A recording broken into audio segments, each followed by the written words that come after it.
Ladies and gentlemen, allow me to bring to you Supreme! What's up, everybody, and welcome to a new episode of the Supreme Decisions Legal Minute podcast, and I am your host, Supreme Decisions. And today, I'm going to get into something where I talked about it briefly once before, but I'm going to go a little bit more in depth with it today, and I'm going to talk about the things that need to be pretty much accomplished, because with this, there has to be a decision that's in mind. There also has to be a goal that's in mind. Today is going to be just a little different simply because I'm not going to go through a whole lot of extra yada yada. You're not going to hear a whole lot of, most of the stuff that I normally talk about. You're not going to get a whole lot of play around. You're not going to be given a whole lot of extra or even story in this one. You're going to be given information. It's going to be direct. This is going to be one of the shorter podcasts. Pretty much the podcast that you're going to hear that close out 2020 is probably going to be a little bit like 2020. It's going to give you a little bit, but it's going to be disappointing for most of it. But then it's going to end with something that you need. And today, we're going to talk about Vaughn v. Rosen. And it's toward the truth about the actual freedom of information. Because today I'm going to deal with the simple fact that the one issue that most of us have, it's dealing with the prosecution when we're requesting discovery. Because all of us understand we have the right to a vigorous defense. We have the right to prepare a defense. But we also understand that this is not about law.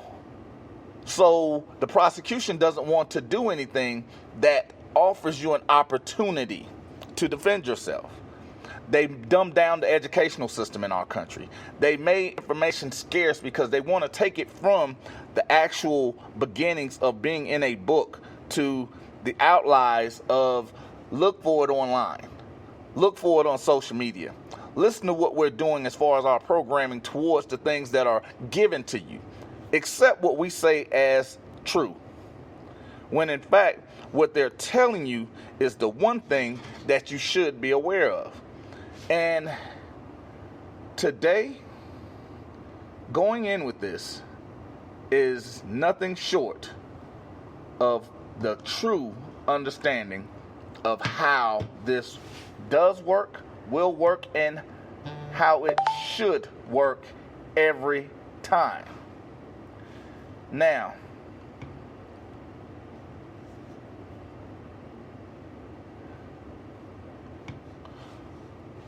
Vaughn v. Rosen is generally geared towards something that you're going to hear me talk about mostly in the motion to compel. We're going to talk about the fairness of the procedure through which a citizen may challenge the government's refusal to disclose information is a sensitive measure of the openness of a democratic society. Because many of us actually believe we live, preside, and function within a democracy. When in fact, people have to be told to do their jobs, but they also want you to respect them as someone that's good and honorable. When we have to use words like good faith and clean hands when we're referring to them, when in fact they are the ones withholding information. They are the ones that are operating without good faith. Those are the ones that are not disclosing anything with clean hands. And I'm going to read something because, that's what I'm doing now. I'm learning how to read. But nothing so diminishes democracy as secrecy, self-government, the maximum participation of citizenry in affairs of state. It meaningfully only when an informed public. How can we govern ourselves if we know not how we are governed? Because that's what I tell you when we're talking about the Constitution. The Constitution is a trust document. Because within it, all government officials are those that are chosen by the people to speak and work on behalf of the people as a whole, as an entity. The problem is most of us have been taught by our government, which we selected, to stop thinking. We are programmed to believe that everything that they're doing is right and for the benefit of all, when in fact most democracies have fallen simply because it deals with majority, not totality. Because even if we talk about things such as our last election, we look at certain selective ideals that are being pushed forward. Regardless of who you voted for or how you voted, there was a strategic attack on your vote itself. Because even in that, we're dealing with things that are mostly edging on the unknown. Now, when we're dealing with this, when we're talking about the legal system, we're talking about things that are placed forth, such as the Freedom of Information Act. Now, for me, it's a pretty straightforward thing, and I've also done this thing that's pretty much set up as a template for the motion for discovery. Because there are certain things that are disclosed in your motion for discovery that you can ask for directly, and it should be given to you. I'm going to say that one more time. There are certain things that can be asked for and should be given to you directly, where in fact most times it becomes a challenge, which is why you have things such as Brady v. Maryland when it's not disclosed, because the prosecutor commits a due process violation. Why? Because everyone has a right to a fair trial. Everybody has a right to a vigorous defense. Everybody has a right to defend themselves. But we are looking at the simplicity of it. Because it sounds stupid. Because I was getting ready to say something real intelligent and intricate, when in fact it's really simple. Because it's codified. I'm going to say that one more time. It's codified. It is actually within the code of the United States. It's embedded in all things constitutional. It's set out in police procedure. It's generally part of the organic code of every state.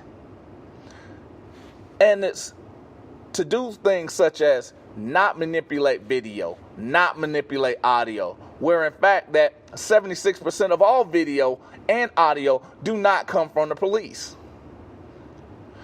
When you're asking someone to be honest on a sworn statement, but then they're looking for not to be held accountable when they are not truthful on these very statements.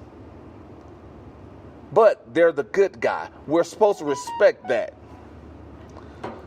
We're then asked, because we have the opportunity and the right to confront those that are witnesses against me, including the person that is accusing me. I have the right to confront my accuser.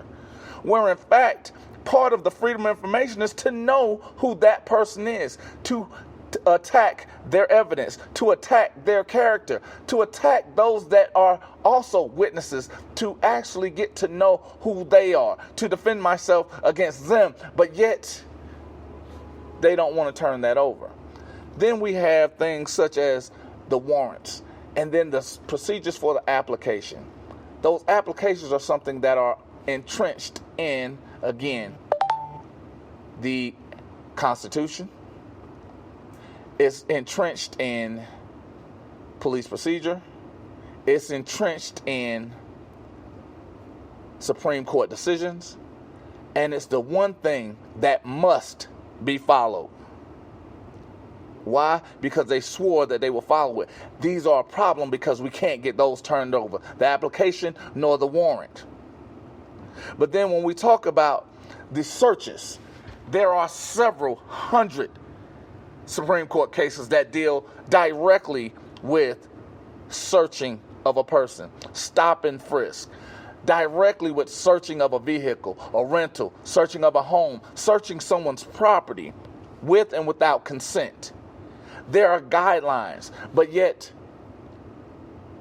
these things are being manipulated, these things are being withheld, and then when it's asked for in that document for freedom of information, we then have to have this thing dealing with Vaughn v. Rosen, because you're going to hear me speak of this as the motion to compel. I'm going to say that one more time. I'm going to say that one more time. Because of Vaughn v. Rosen, we have the motion to compel, because it's the second part of what happens after the freedom of information. Because Vaughn v. Rosen is scrutinized and significantly modified the nature of the procedure through which the federal courts adjudicate government information denials under the Freedom of Information Act. Because I'm going to read a couple of things to you, and then I'm going to go over a couple of things. Because the whole point in this is to get an understanding, so you understand what it is that I'm trying to say to you. And the easy is, do you understand the words that are coming out of my mouth? Because those that understand are easily understood and are able to go to a different level on that. Because there are going to be things that I'm going to say that you've heard before, and now they may make sense for you today. Because when you're talking about Vaughn v. Rosen, we're talking about Vaughn v. Rosen 484-820, and it's a 1973 case. Now, when you're talking about the codification of the Freedom of Information Act, we have section or chapter 5, United States Code, section 552, and it was done in 1970. So it's not something that's new. It's not something that I'm giving you. It's not something that I created. This is literally something I am reading. Now, what it provides is on complaint. The complaint itself would be your request. What is it that you are doing that requires the information to be turned over to you? The District Court of the United States is the court in which complaints reside. Now, you heard me say, why am I doing things in the state court? Because the federal court is where you go to deal with federal issues. The District Court of the United States is the district in which the complaint resides. Wherever you're having that issue with, whether it's state or federal, you go to federal court. You do your removals for federal court, but you do it in the proper court, following proper procedures. Now, I'm going on, or has his principal place of business, or in which the agency records are sustained or situated, has jurisdiction to enjoin the agency from which holding agency records and the other order of production of any agency records improperly withheld from the complainant. In such a case, the court shall determine the matter de novo, and the burden is on the agency to sustain its action. Because again, the information is not the agency's. The information is for the citizens. In order for them to deny you something, there has to be a valid reason. Now, as I go on, I'm going to read something to you. Because again, these reasons fall under one section. It falls under one act. And that act was done in 1976. Just like I gave you the outline of what is required or what's looked at as a reporter. And I did that for the Open Government Act of 2004. And I gave you the definition based on a reporter from that act. Understanding YouTube is a place of news. Someone that is doing YouTube videos is a reporter based on a federal code and the stupid thing we call the First Amendment, the protection of information. And then we go into Section 552A. It sets forth general requirements for disclosure for most information, including publication or public availability of rules, procedures, substantive law, agency policy, final opinions, and administrative staff manuals. I'm going to say that one more time. The availability of rules. So when we're talking about what happens inside a particular police department, this is something that should be readily available. This is why whenever I spoke about the Philadelphia Police Department, and I gave you the manual and the page number and the section I was reading from, that was the rules that these Philadelphia police officers had to follow because it was their rules. When I spoke about the procedures that the Philadelphia Police Department had to follow, it was their procedures. When I talk about their substantive law, it was the law that was in their books. When I spoke of the Philadelphia Police Department's agency policy, it wasn't from an ideal place. It was from a place of being able to read and regurgitate. And that goes to staff manuals. Because it even goes down into Section B. This exempts from disclosed material.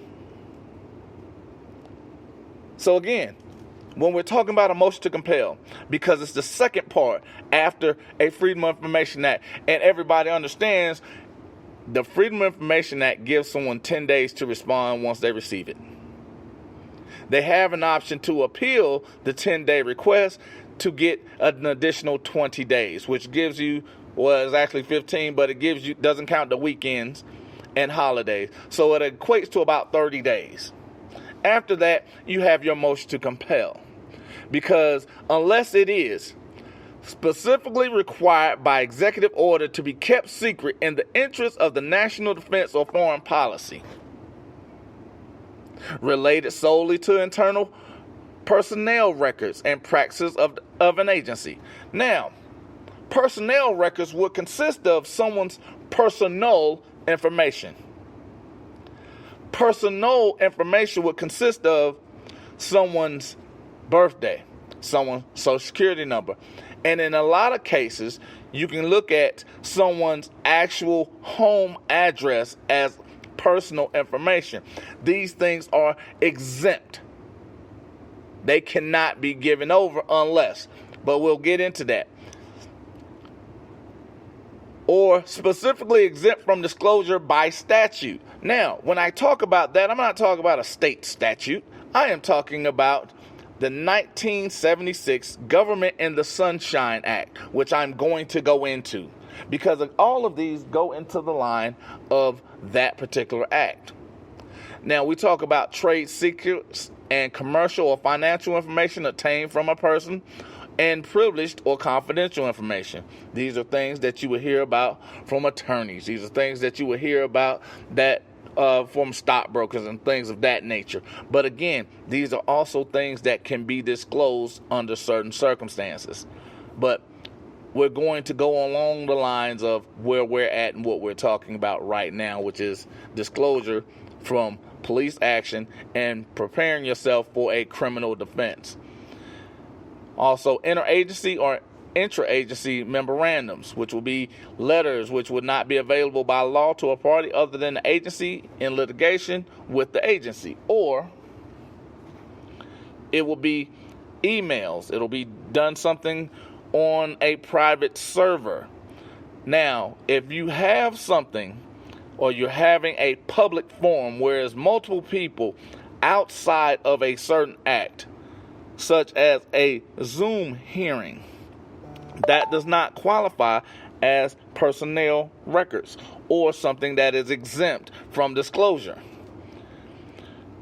Now, you also have personnel and medical files and similar files in disclosure which would constitute a clear, unwarranted invasion of personal privacy. That would go into the and ideals of HIPAA, because we can't disclose HIPAA information. Investigatory files compiled for law enforcement purposes, exempt to the extent available by law to a party other than to an agency. Now, here's where it gets tricky. Investigatory files are generally not available to the general public until there has been a conclusion. Because a lot of times you're going to have these things called victim information. And if you are not party to the victim, you are therefore not entitled to anything within it. Now, again, there are also exceptions to that. Because everything that I'm speaking about, there are small loopholes. There are tiny opportunities for breaching these restrictions. But going into it is understanding what's in front of us.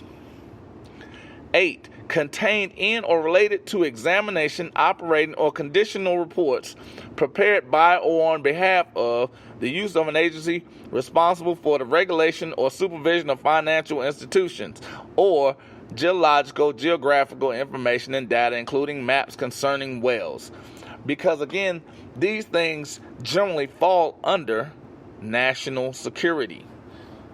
And again, there are exemptions to that. Because as we're talking about this, most of these we're not going to run into. And when you talk about Section C, it repeats the policy that the Freedom of Information Act does not authorize withholding of information or limit availability of records to the public except as stated within. So, one of the things I often talk about, because just like we heard those restrictions, the Government of Sunshine Act generally gives you one thing. It gives you 6 restrictions. The first one would be, no record being requested is related to the national defense. And if you remember, that is exactly the first thing that was on the restriction list. This no record is solely related to internal personnel records and practices.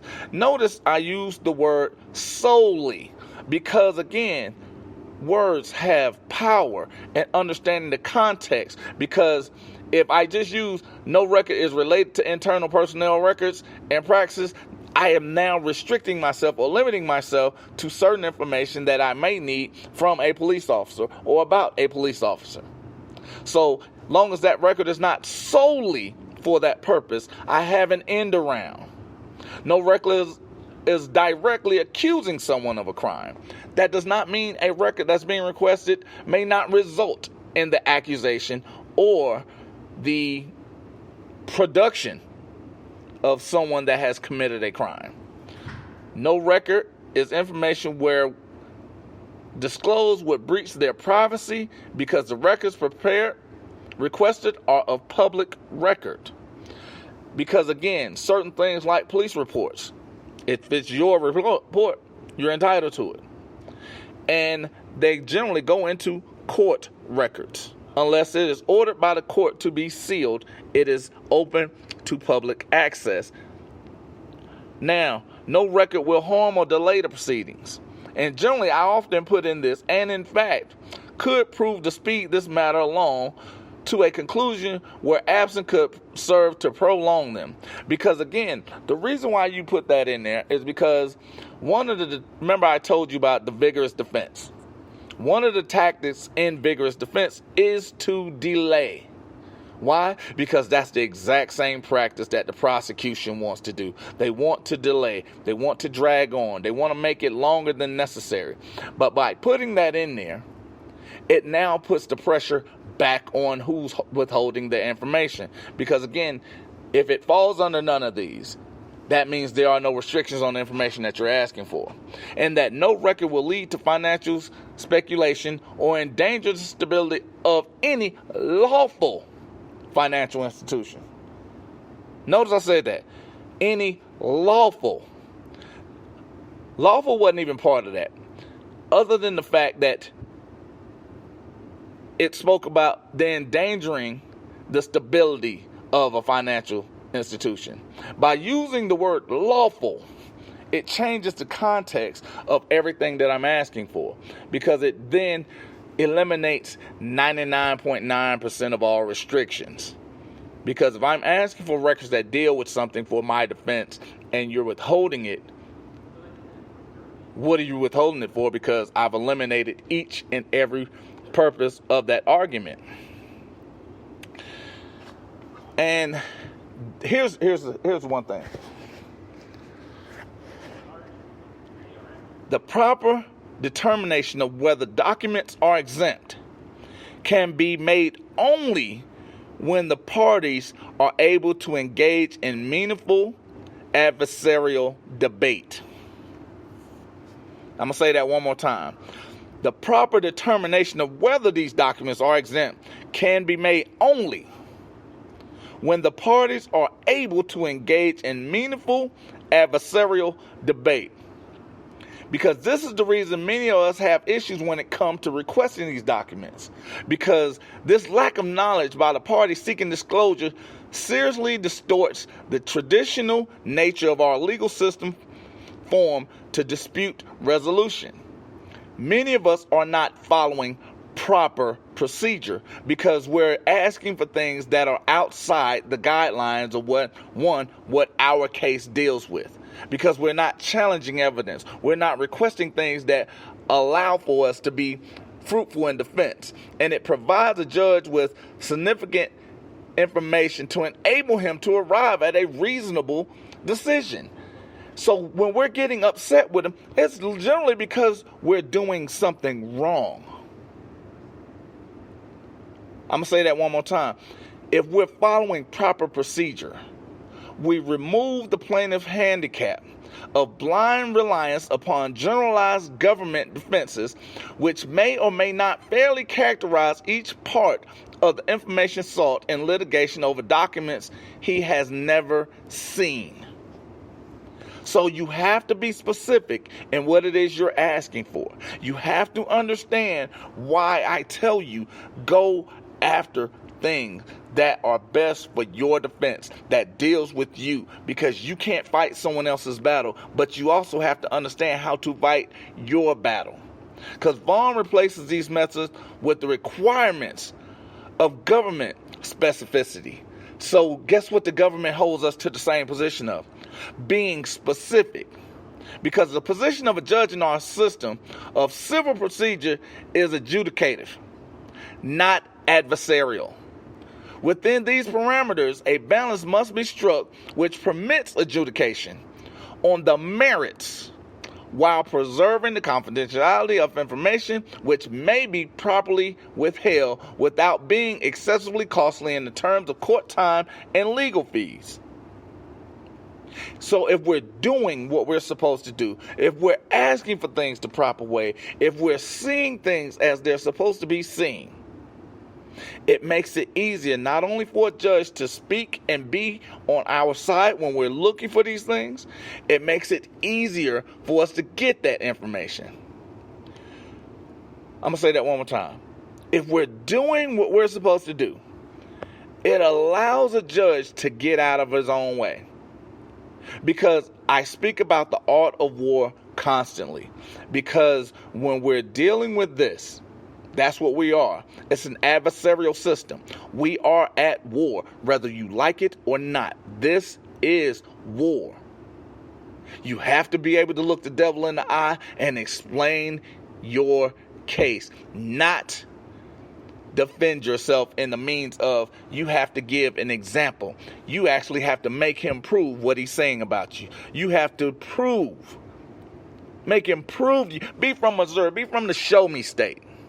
Show me how I did that. Prove that I did something wrong. Prove this. Everything that you say, and you prove it. And you hold their feet to the fire on it. Because when we're talking about this, the Freedom of Information Act is a deceptively simple document. Because it tells you what you can and can't ask for. I'm giving you examples of what you should not ask for. Guess what? People will listen to this and still not follow it. It has been the vehicle for several hundred lawsuits to enjoin the government agencies from withholding information. The Act forcefully states the congressional intent that the public is given access to all information necessary for knowledge of government activities, except specifically protected information or reports which Congress has exempted through the act or the executive has determined should be kept confidential in the interest of national security. Because the Freedom of Information Act actually replaced a section of the Administrative Procedure Act, simply because as the most powerful in our system, the citizen, the human being, the one that is not the public servant, the one that is the public, because the one that does not have the oath other than to be human, that's it. Because anyone else that is serving in government is a servant of the public. Why? Because they took an oath to serve the public. Say that one. They took an oath to serve the public. And it's no matter how you want to twist it, no matter how you want to look at it, no matter how much you dislike it. That's what it is. If you like to change it, that's your business. But whether you do it mentally or however, written, it is done that way I just said it. Simple as that. Because the Freedom of Information Act is a general mandate for disclosure of information with certain enumerated narrow exceptions.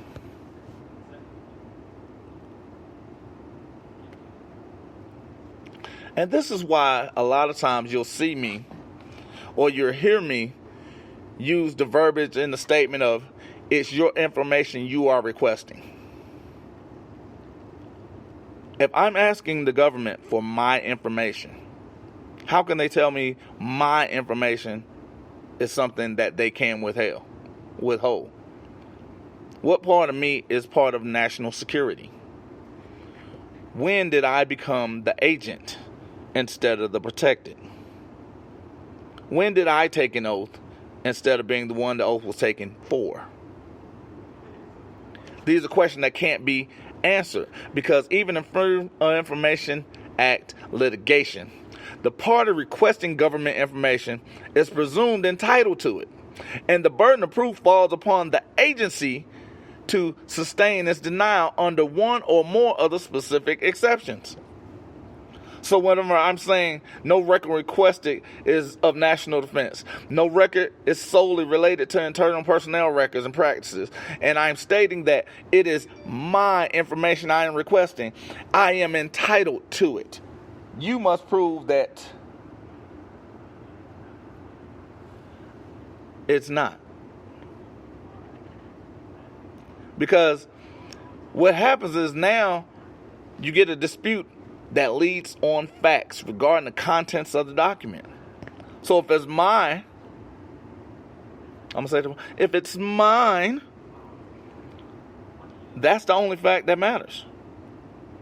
Because here's where the willful lie or the ignorant expose.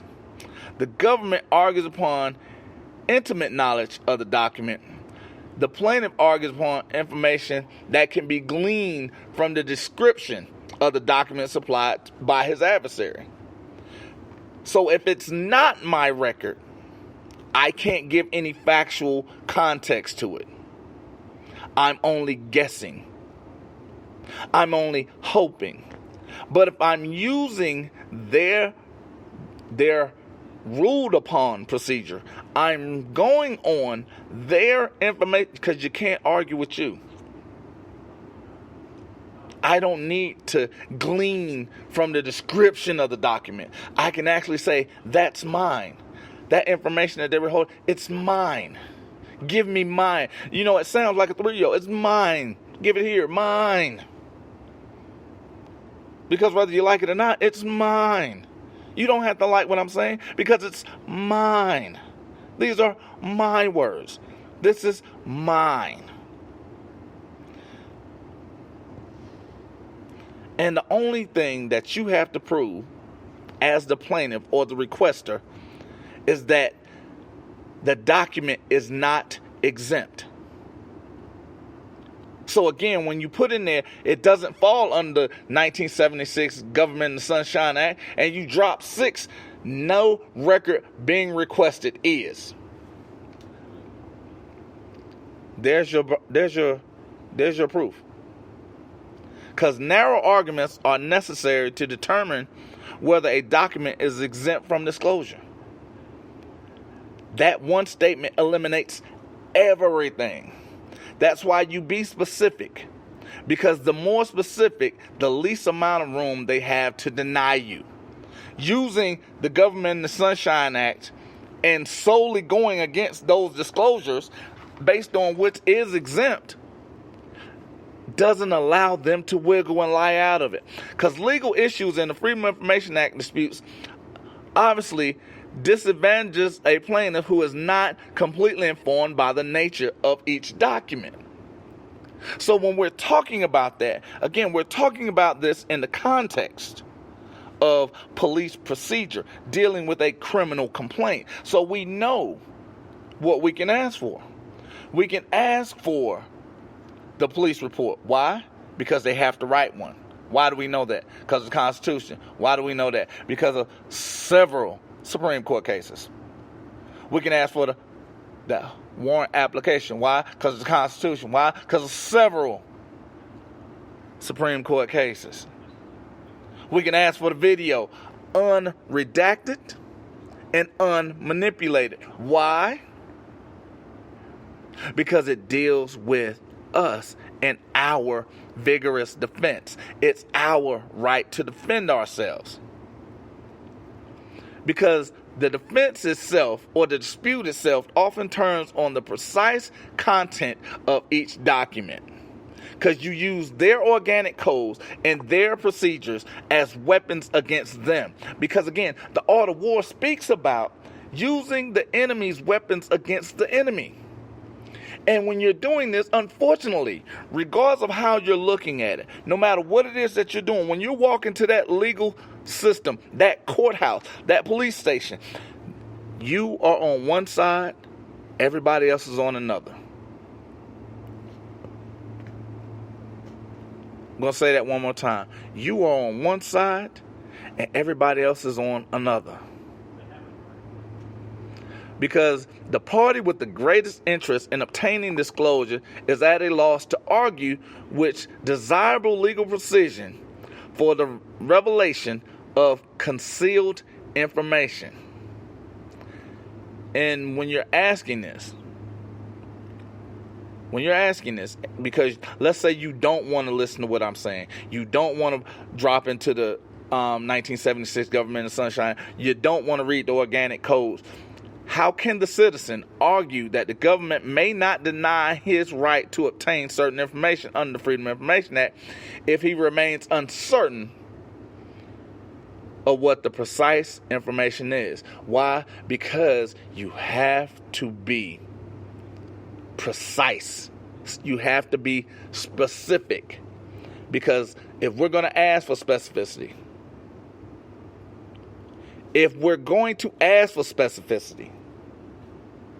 we ourselves must be specific when asking. If we're going to hold their feet to the fire, we too must be able to walk through that same fire with that same vigor, with that same temperament, without any recourse or malice. We have to be able to do that in order to hold someone else accountable for it. Because an agency should be given the opportunity by means of detailed affidavits or oral testimonies to establish the satisfaction of the district court that the documents sought fall clearly beyond the range of material which is subject to disclosure, which is why oftentimes you'll hear a prosecutor talk about, I am not violating Brady. It is not a violating Brady. And I'm going to go into something a little bit later, and it's the Mink procedure for dispute settlement involves the judge as an adversary. Because even in that context, the judge may inspect the material or representative samples provided by the defendant. An erroneous burden falls upon the judge, who must determine for himself whether the information sought should be disclosed. But now, keep in mind what I'm saying. This is when you're not being specific. This is when you're not using the Government and the Sunshine Act. This is when you're doing shit on your own and not saying, you know what, Richard don't know what he's talking about. Supreme ain't got nothing on this. He ain't never done this. He ain't... I just want you to listen and look at some of the comments that are on my pages, where people are talking about, wow, how this happened, how they were able to get this. Why? Because they were precise, because they did use the Government and Sunshine Act, and they also took it away from the judge. They didn't allow someone else to make that determination of what it is that they were supposed to have. They actually went forth and stood on their own. Some people will refer to it as standing on their own square. When you're standing up and it means something and it has a purpose behind it, it generally becomes easier to do, because it makes it easier for someone to cover their own ass. Because a more precisely focused procedural framework in which to test the adjudication of the government's defense. Because a certain function of the entitling the trial judge to form an accurate picture of the documents in question without the need of actual access to them. Because you take that away. Because now they don't have anything else to rely on. So if you don't trust the judge, you don't trust the defense, trust that they have to go against their own procedures. They have to go against themselves in order to beat you. They have to steal it from you. And if they do that, they're accepting liability to you. Why? Because their oath is not to themselves. Their oath is not to the bar. Their oath is to you, the public, the one that they swore to uphold and defend, to protect. So even permitting the judge to weigh the merits of the defense specific refusal justification against the narrowly tailored arguments of the plaintiff focused upon each segment of the documents. Vaughn emphasizes specificity, imposing a more erroneous burden of proof upon the defense as the statute mandates, granting the plaintiff a more active, assertive role in the litigation and conserving scarce judicial resources. You didn't hear me. Because it imposes a more erroneous burden of proof upon the defense as the statute mandates, granting the plaintiff, which will be you, a more active and assertive role in the litigation. Why? Because you are the one that's coming from a position of power. It puts you in the driver's seat. It puts you at the role of master. It puts you at the head of the table. Because Vaughn procedure is the nature of the particular documents is disclosed by the defendant agency, the plaintiff who possesses comprehensive knowledge regarding the purpose and functions of that agency, which will be us knowing the Constitution, which will be us knowing police procedure, which will be us knowing Supreme Court cases and how to apply them and which situation they apply in, can argue with specificity concerning how that purpose or these functions relate to the documents in question. So when I'm asking for the warrant application, I know they have to have it. When I'm asking for the warrant, they have to have it. When I'm asking, you don't hear me. When I'm asking for these things, I know they're mine. I know I'm entitled to it. Because the verbiage of the Government and the Sunshine Act and the asking for your information because you are entitled to it. It's yours. how can they keep something of yours from you? Because the plaintiff resides or has his principal place of business when the record agencies are located there. These are the things when we're talking about getting this information from the police station, when we're getting this information from a specific courthouse, when we're getting information from a specific doctor in a specific hospital. We are entitled to our information, period. Because the government works for us. We don't work for the government.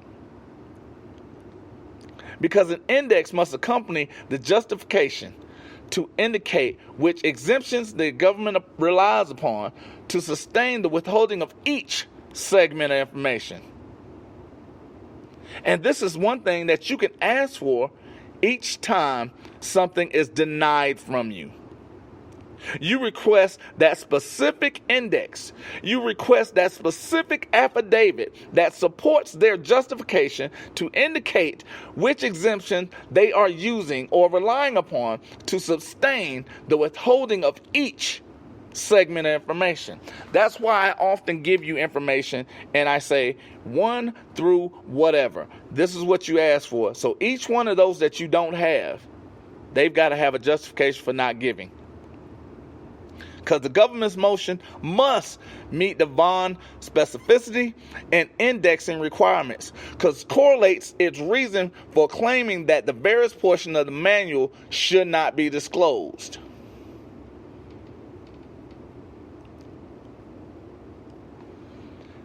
And I'm going to end with this. Because Wilford v. Hardin, 44421, and it's a 1971 case. The Freedom of Information Act was not designed to increase administrative efficiency, but to guarantee the public right to know the government is discharging its duty to protect the public interest. Now, if everyone's interest is to protect the public, why are we then still having to fight them to be protected? Thank you guys. Keep listening, keep sharing. We're going to keep going. We're going to keep growing. Don't forget, support the podcast. 99 cents, $4.99, $9.99. As well as grab your t-shirts, pick a tier on the website. And I love you guys. More to come. And we're going to close 2020 with an absolute bang. Love you. Supreme. Out.